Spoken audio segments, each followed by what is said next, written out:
What if I told you that the way you ask is just as important as what you ask for? Today, I want to talk about how you can ask with more confidence. So you can do everything right, build strong rapport, tell a compelling story, perhaps even make an emotional connection with someone. But if you don't ask effectively, it can all fall apart here. One of the most important keys to being successful in your ask is delivering it with confidence and expectation. At this point, you may be saying to yourself, I know this, Jules, but I'm finding it really hard to ask with confidence. Because maybe you're new at fundraising, maybe you're feeling hesitant because you've had a string of no's, or maybe it just feels really uncomfortable asking people for money. Well, the good news is today I want to give you 2 actionable tips on how you can deliver a call to action that is smooth, natural, and full of confidence. These are 2 tips that I've used with others and I still use myself today. Before I get into the tips, I want to share a couple of ideas behind why confidence is so important in a call to action. So I don't know if you've ever heard of mirror neurons. Well, our brains are wired to pick up on cues from others. When we observe confident behavior, our attitude often wants to mirror that energy. So if you approach your ask with confidence, the people you're talking to are more likely to respond and reflect that confidence in their own decision making. The other idea here that I want to share is called the Pygmalion effect. This is an effect that was discovered in the 1960s by a couple of brilliant psychologists. Really cool study. If you're interested, check it out. It's fascinating. But essentially, the more we expect a positive outcome, the more likely it is to happen. So by assuming the person will say yes, you're subtly going to be influencing them to do so. And yes, the opposite is also true. It's called the golem effect. If you expect a no, you're more likely to get it.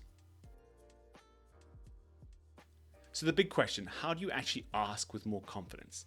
Well, first things first, let's talk about your mindset.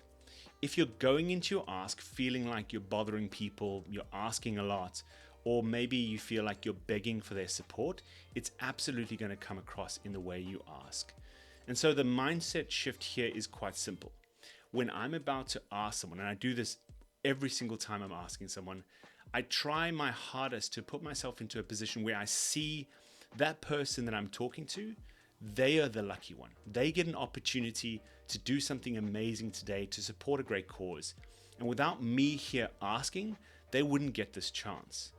So if you have trouble with this, what I suggest you do is take some time to ponder, to meditate on the idea, maybe read or watch a video on the charity and the support and the impact that has, and really try and get yourself into this frame.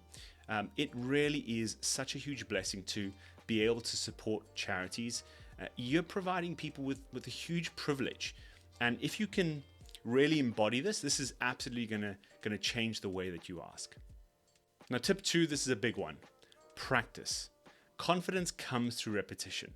The more you practice your ask, the more natural and confident it will feel and sound when you deliver it. Our instinct will often be to ask based off our feelings or perceptions. So if you've had a bunch of no's, you've had a bad day, perhaps you even perceive that the person you're talking to isn't really that into it, they aren't giving you those cues showing you that they're actually following along and that interested, your ask is going to be affected if you haven't practiced it enough. If you're winging it, it's going to come across in your body language, in your tone, and in the words you choose to use. And so the big idea here is that the person you're talking to should have no idea how your day is going.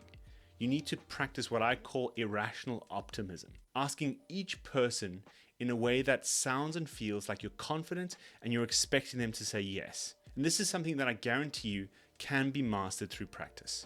It's like any skill, whether it's playing an instrument, learning a sport, or maybe public speaking. At first, it may feel a little awkward, a bit forced, but the more you repeat it, the more you build muscle memory and the more you build that internal confidence. So this is what I recommend you do. Write out your ask exactly as you'd like to say it. If you're not sure what a good ask sounds like, you can ask a high-performing colleague or just stay tuned to the channel and I will share more on this in future videos. Then once you have something you're happy with, practice it until it rolls off your tongue smooth and effortlessly. No matter if the person you're asking seems super enthusiastic or completely unsure, deliver your ask with the same confidence and expectation each and every time. And I can't tell you how many times I've asked with full confidence, even when in my head, I was convinced that they wouldn't sign up, just for them to say, yeah, sure, let's do this, and being like completely taken aback. Like, honestly, this is so powerful. So here are the actionable steps again. Take time to think about what a blessing and privilege it is for people to support the cause. Write out your call to action exactly the way that you'd love to deliver it every time, and then practice it until you can say it naturally. And then go out, ask with confidence, and assume the yes.